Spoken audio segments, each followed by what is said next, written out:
Welcome to another episode of In the Name of Service, a podcast committed to sharing the untold stories of those who selflessly serve. Each episode features an interview with men and women who have been called to a variety of service-focused roles, such as the military, law enforcement, ministry, volunteering, and more. You aren't likely to know the names of the individuals you meet here, but our hope is by the end of our time together, you'll not only know their stories, but possibly be inspired to write your own in some way. Humble in nature, but strong in character, these everyday men and women showcase what it is to truly be a servant. We're glad you're here. Now here's your host, Dr. Barb Thompson. Thank you so much for joining me today for another inspiring episode of In the Name of Service. I'm your host, Dr. Barb Thompson.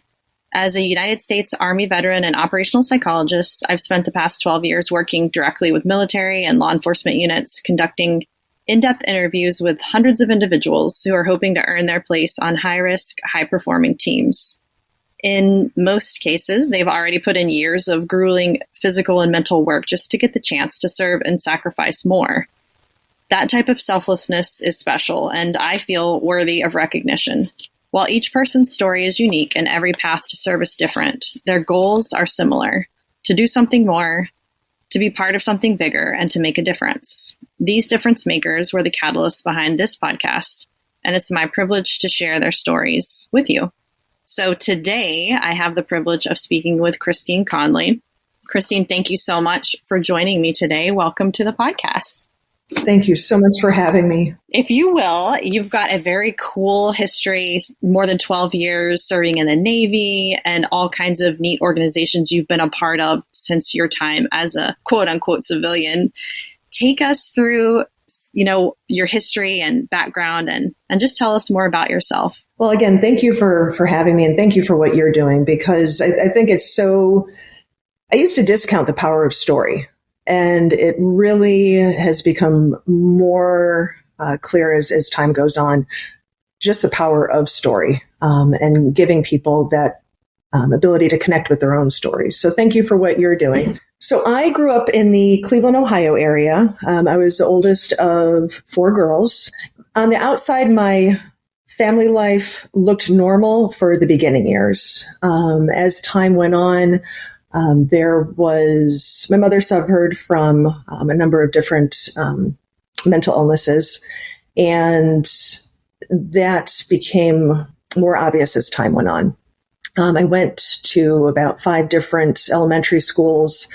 By the time that I hit 6th grade, we had been moved from school to school because Child Protective Services kept getting called due to, signs of abuse, of neglect. And so I'm not going to, completely give my age here, but back then we'll say if you said that you were homeschooling back then for religious reasons, then there wasn't really a whole lot of follow-up. So we were pulled out of school, said that we were homeschooling, and my mother actually sent me to work cleaning houses under the table. So that was pretty much my life from about 6th grade until about 17 years old, which is when I ran away. I was able to locate our father, and we were able to get my younger sisters out of that environment. Very traumatic upbringing, a lot of violence, a lot of upheaval, a lot of secrecy. And when I was 17 and was able to get out of that environment, I was able to get my sisters out of that environment. Then it was, okay, now what? Because I had lived so much of my life at that, complete just survival right. mode. How to assess, how to not, provoke violence or, protect my sisters. And I did have I was carrying a lot of guilt for not being able to protect my sisters. So I had that, already instilled that wanting to protect others, wanting to, also make up for not being able to protect them. I actually worked in the music business for about a decade. I got out and I was looking just to be able to do what I could to not deal with my childhood. I wanted to have nothing to do with that. That did not define me. I wasn't going to deal with it. Now I'm out. And what am I going to do now?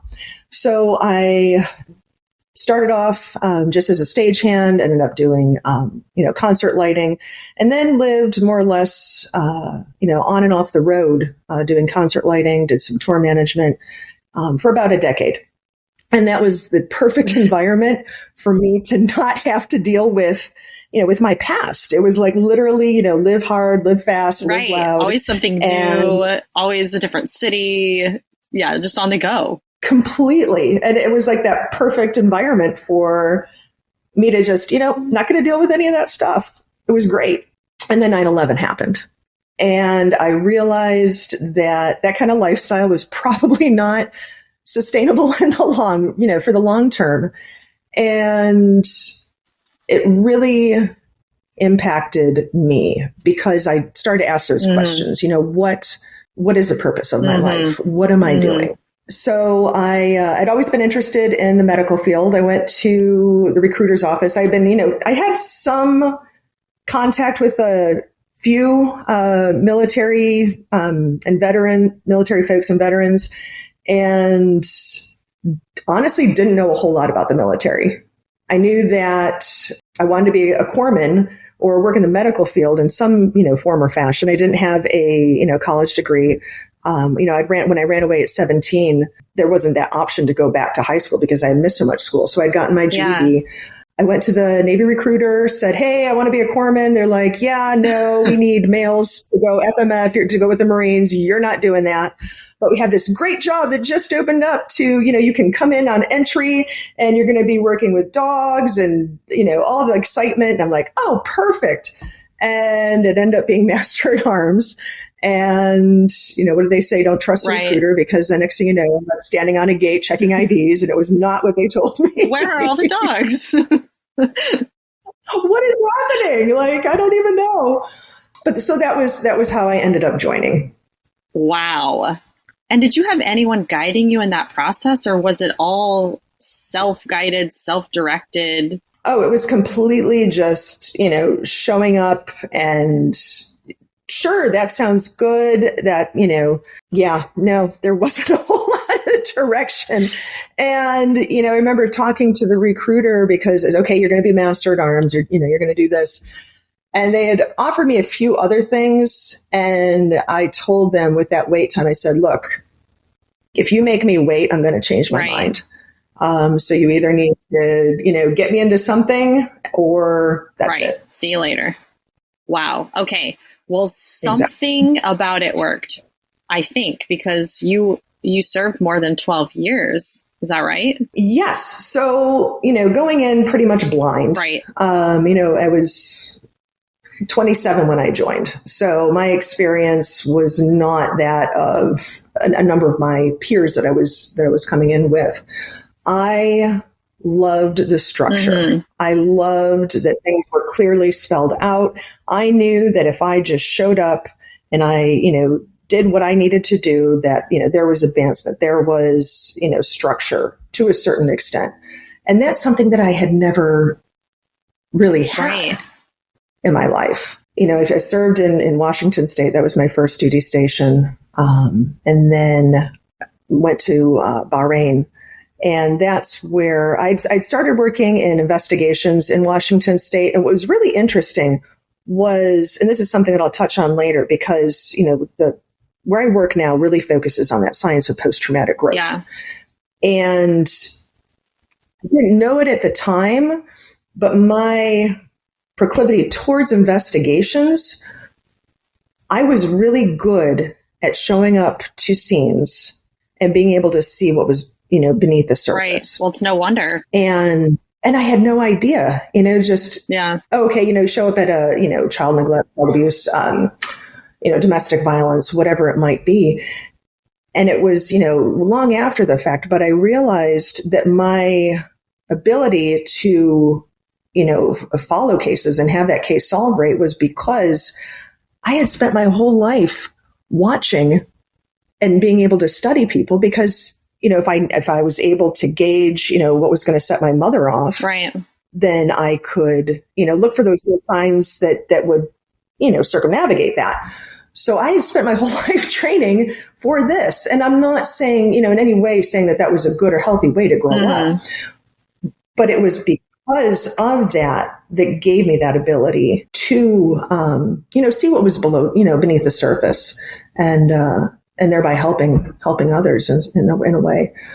So I did investigations, went to Bahrain, really worked in a lot of like human trafficking and some other fun stuff there. Went from there to, and I tell people, because people ask me, oh, you're Navy, you should know about Navy things. And I am not the right person to ask about the typical Navy experience, because I was assigned to one ship. I was assigned to the USS Carl Vinson, which is a aircraft carrier. And I was assigned there for 2 years, and never once did I float anywhere. I went on the ship a few times, but it was in dry dock in Newport News, and I had an office in an office building outside of the shipyard, and that was pretty much where my shipboard, quote unquote, time was spent. Yeah. So, Looking back on it now, I just want to keep listening to wherever you're going, because I feel like you have about 1 million stories you could tell. But what now, several years post your military service, what stands out as having been your most meaningful experience during that period of time? Oh, gosh, trying to narrow it down. So from the ship, I went to the schoolhouse. I did high-risk instruction. And from there, that's where I went for the Navy. We called it individual augmentee, going IA.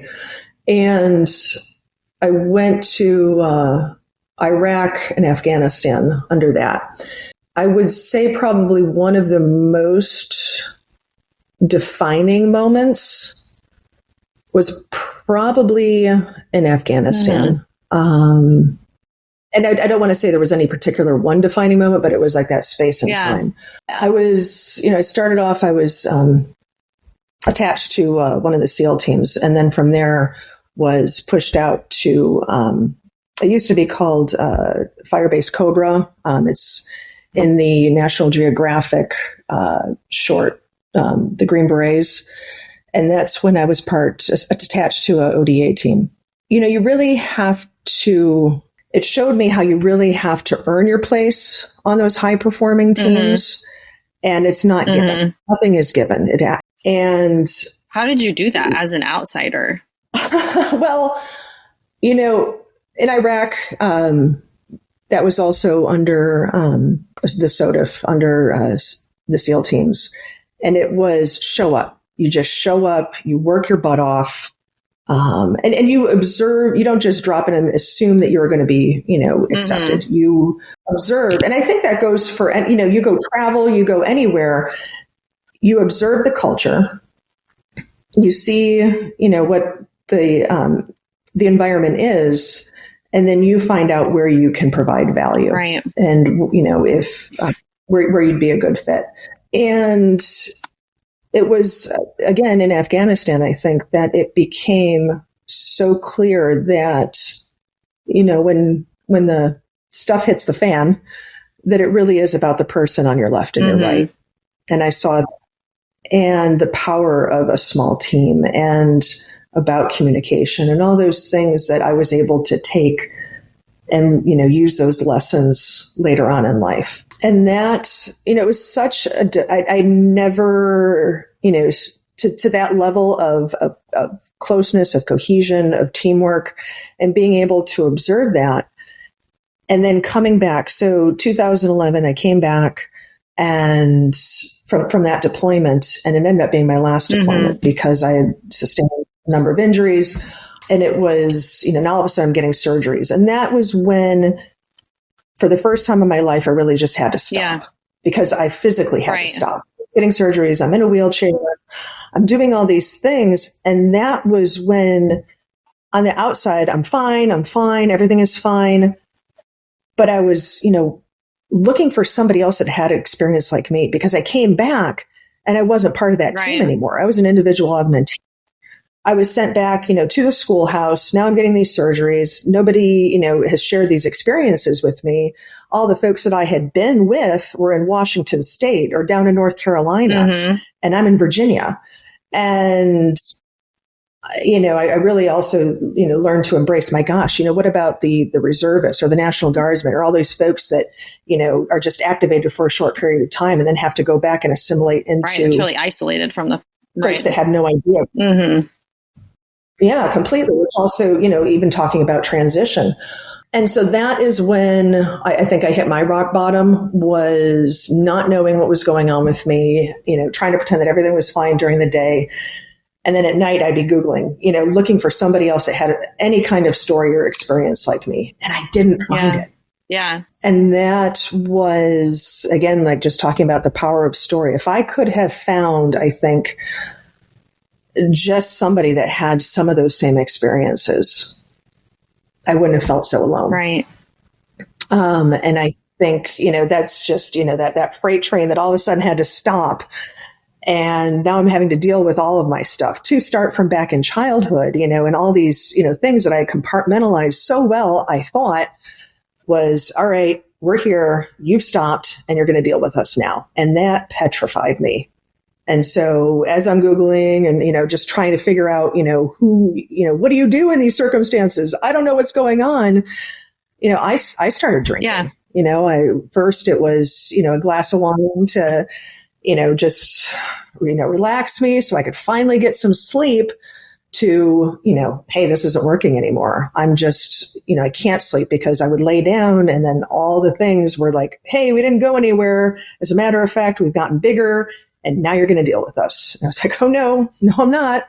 So, that turned to, to drinking, heavier. And I finally hit that rock bottom. I almost became a statistic. I had a plan of how to end my own life. And the only reason I didn't was because if I had done that, I would have left my daughter, who I had, she, unfortunately, her father and I divorced when she was 2. And so I'm the only parent in her life. And now she's, 7, 8, 9 years old during that period of, me figuring all this out. And if I would have done that, she would have had no one. And she had already been, sent to live with family and friends while I was deployed. And now I'm going to leave her like that. So that, I'm grateful for that, because I might not be here today if it was not for that. I knew that the Fleet and Family Service Center, they had people who helped. I got to that point where I knew I was, that something needed to give.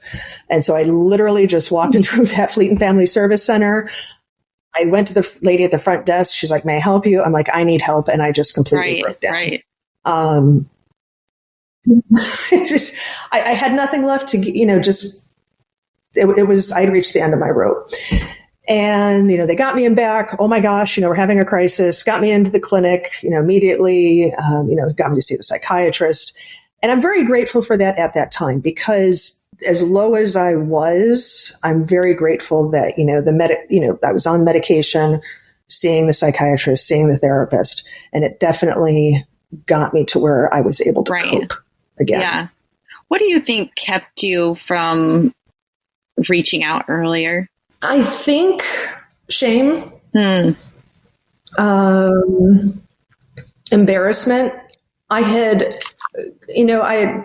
a pretty successful career, I made E6 in 5 years. Through just determination, grit, and hard work, I had a pretty successful career. And to admit that what I felt at the time was admitting weakness was probably one of my greatest fears. Like, I don't have the answers. I don't have it figured out. I need help. And I think I was just petrified even of saying I need help. What would that mean? Yeah. Take you down an unknown path.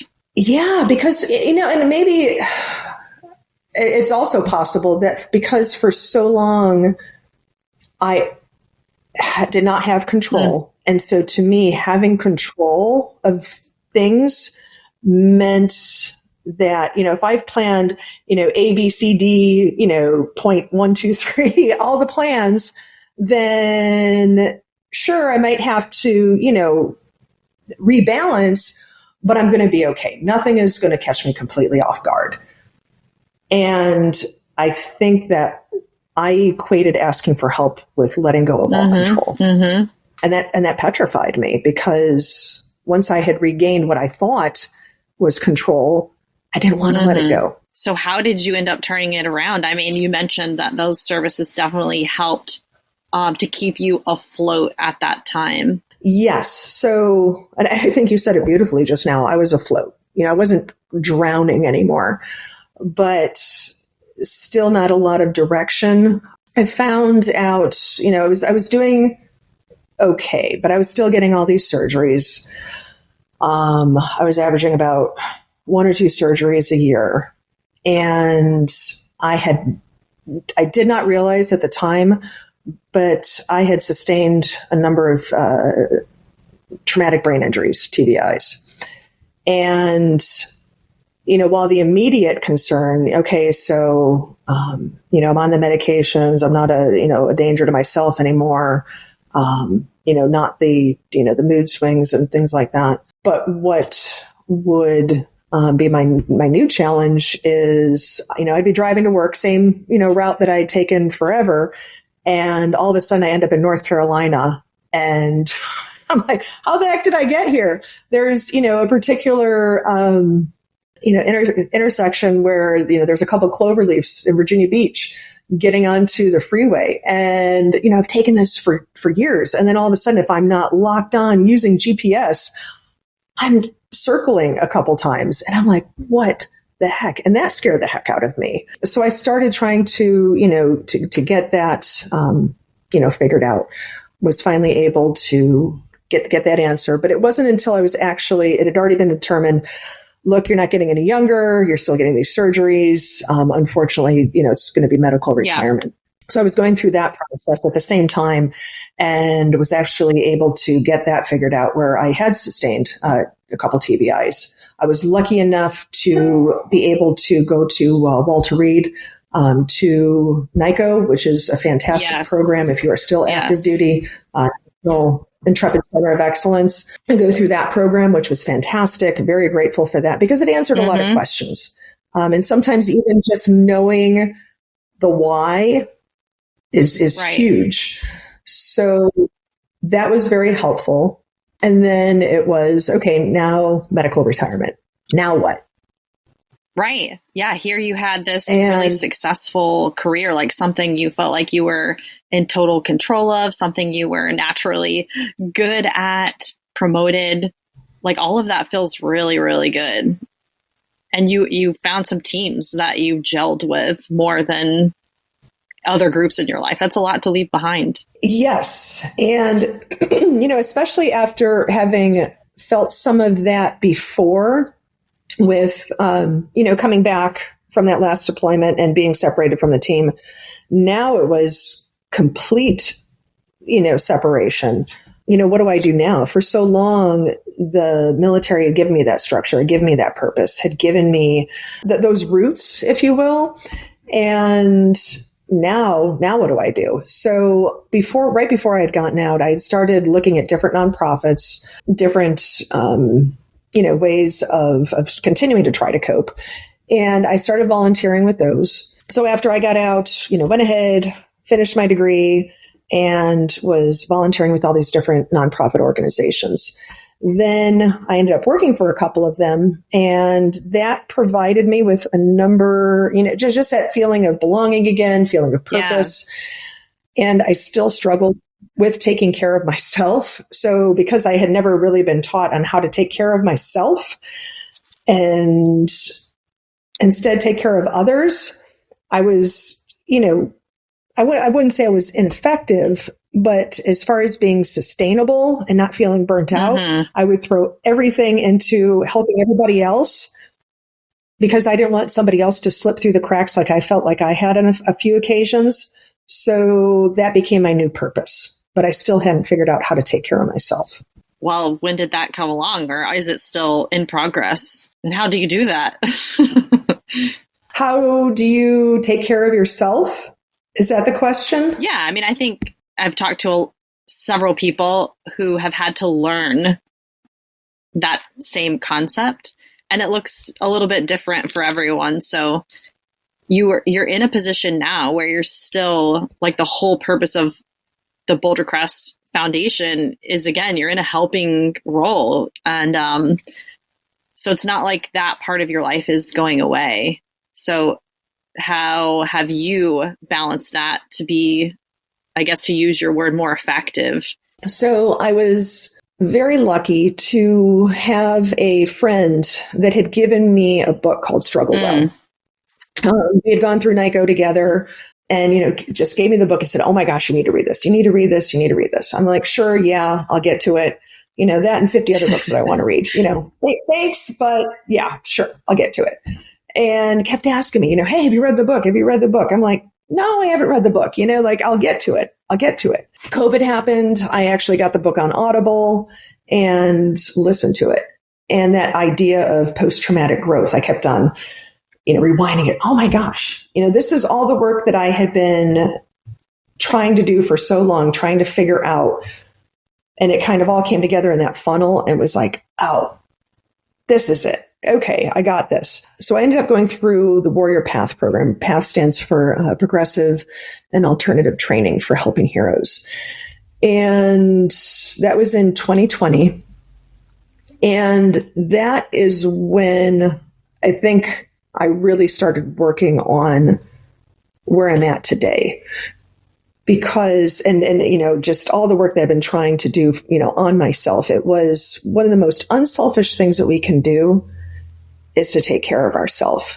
Because when we are able, and whatever that looks like, but when we are able to take care of ourselves, we give ourselves that capacity to be able to sustainably and effectively be there for others. Me, pouring myself out. I'm going to help you. I'm going to do the things. Well, A, maybe some people don't want that. They need to figure out their own answers. And then B, if I'm, constantly running on fumes, what good am I? Because I'm going to be burnt out, continuously having this cycle. So one of the things that we do talk about during the program is, here's all these wellness practices, throughout your military career. Here's another tool for your toolbox. Here are these tools for your toolbox, which is great in some circumstances. But what do we do with tools? We pull them out when things are broken. Right. And then we put them back away. And these wellness practices are these things that, okay, this is these things that I know that I do for myself that give me that capacity, that increase, my bandwidth, so to speak, and give me that ability to sustainably and effectively be there for others because I'm filling up my own tank first. Yeah. Tell us a little bit about your role and about the foundation. So Boulder Crest Foundation is where I work. I'm the director of programs here in Virginia. And it started, Ken Falk is our founder. He is retired Navy EOD Master Chief. And his vision was, originally to provide that space for rest and reconnection, he and his wife, Julia, for members of the EOD community that after 9/11 were coming back, spending long periods of time at Walter Reed. So being able to, we're about an hour west of the DC area, right in the foothills of the Blue Ridge Mountains. And it was to give that chance for, once stabilized, but for people to come out, get away from the hospital environment, because we know that, that's not always the best for, our mental health and our mental wellness is being in that, for months and sometimes years in that environment. So being able to get away, reconnect with the families outside of that kind of environment, beautiful, serene, rural setting. And, it morphed from there. So now, we started there in Virginia. We now have Boulder Crest, Arizona. We have a mobile training team, Alpha and Bravo.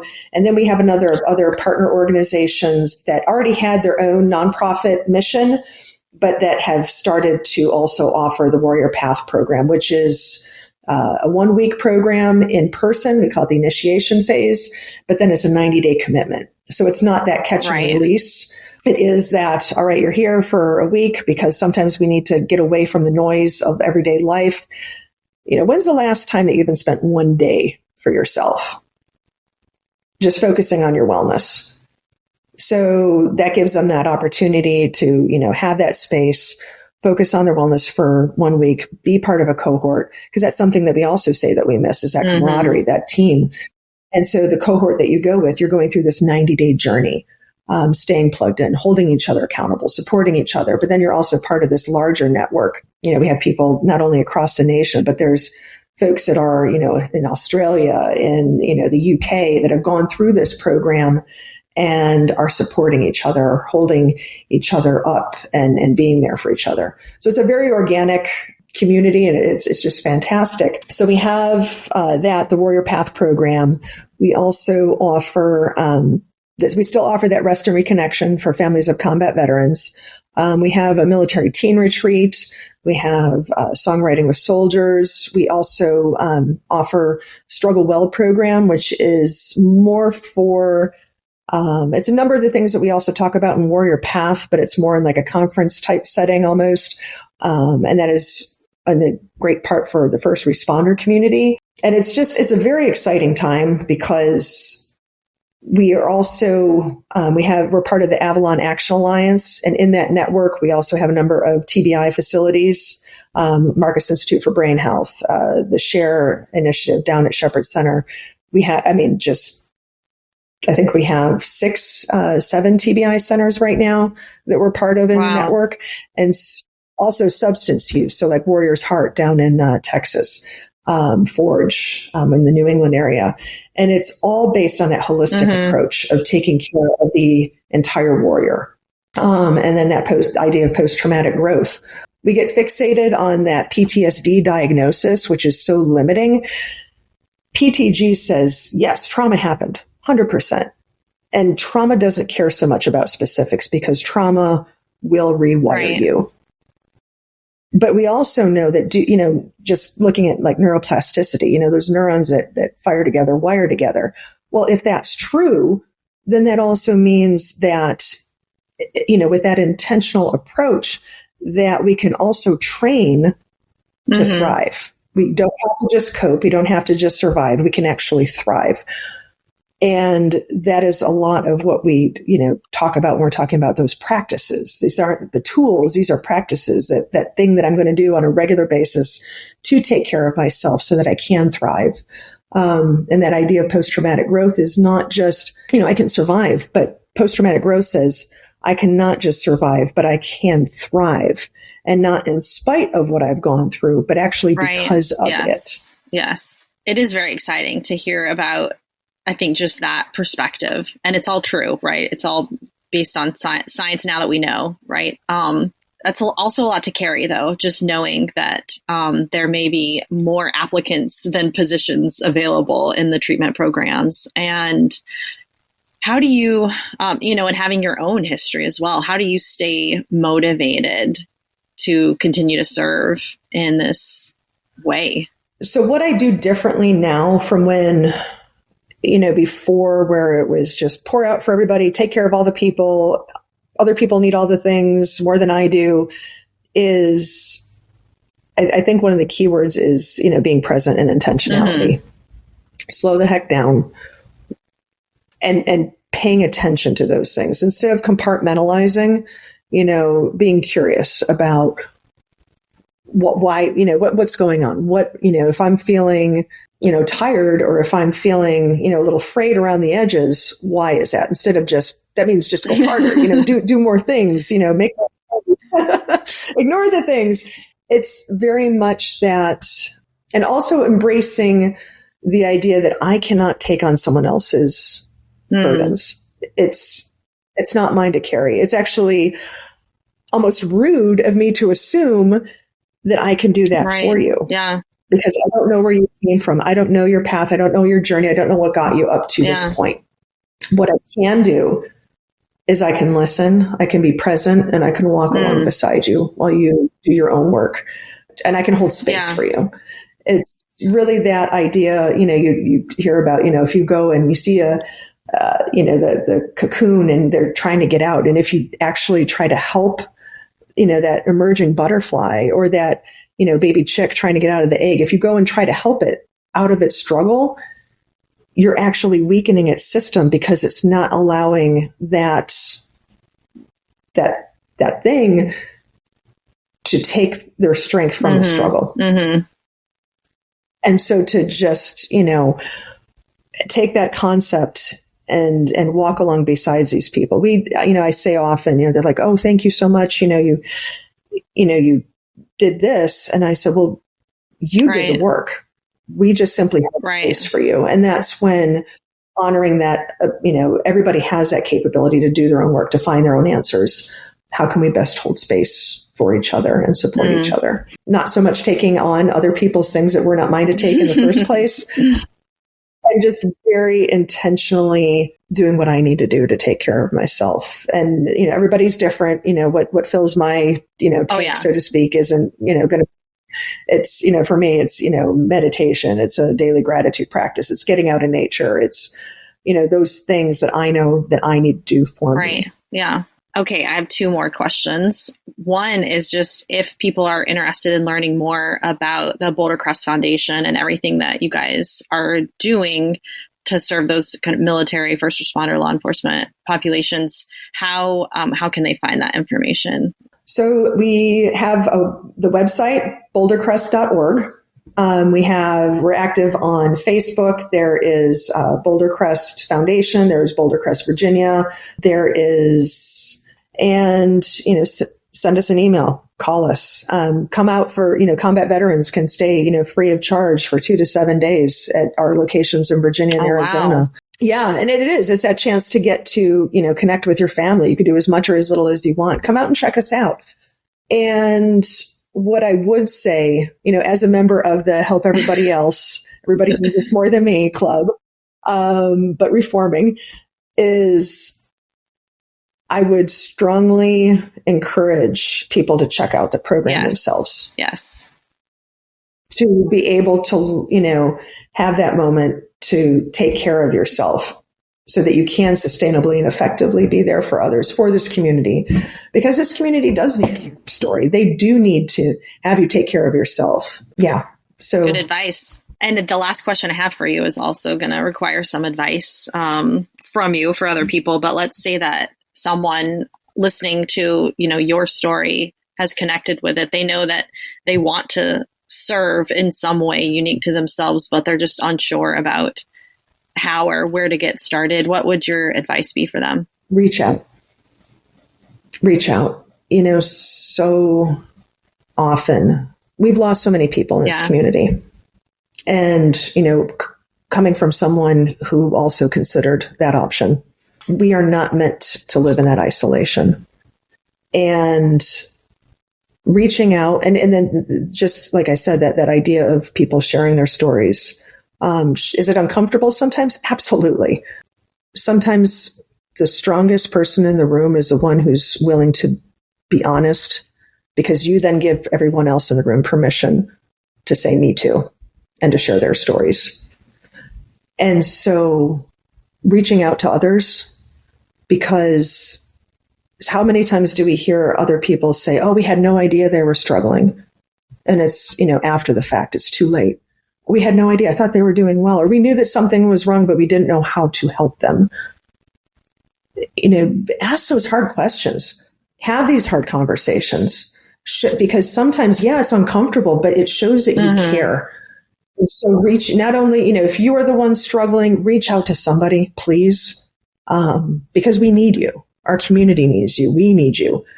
Don't let that, time of service be the last great thing we do.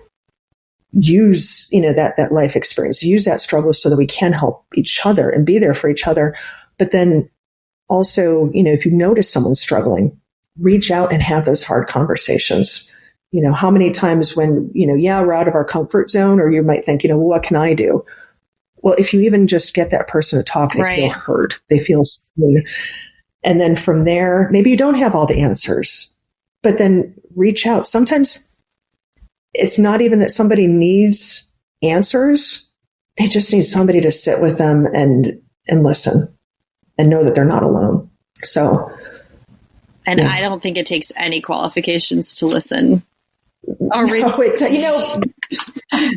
I love Brene Brown.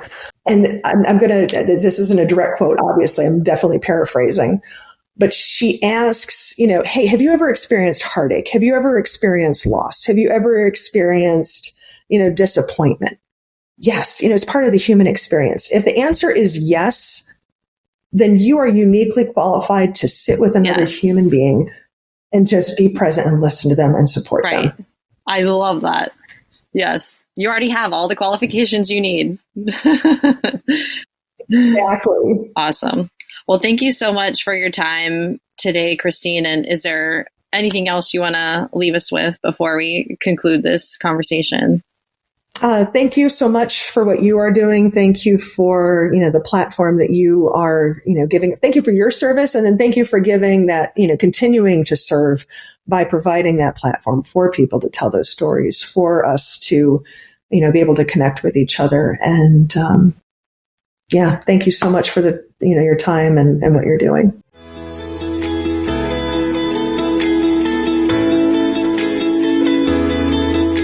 Everybody, thank you for joining us for another incredible episode of In the Name of Service. If you enjoyed today's episode, please like and subscribe. And of course, feel free to share with those you feel would like to be inspired. Have a difference maker in your life that you'd like to see featured? Reach out to Dr. Barb Thompson at inthenameofservice@gmail.com. We'll see you next time.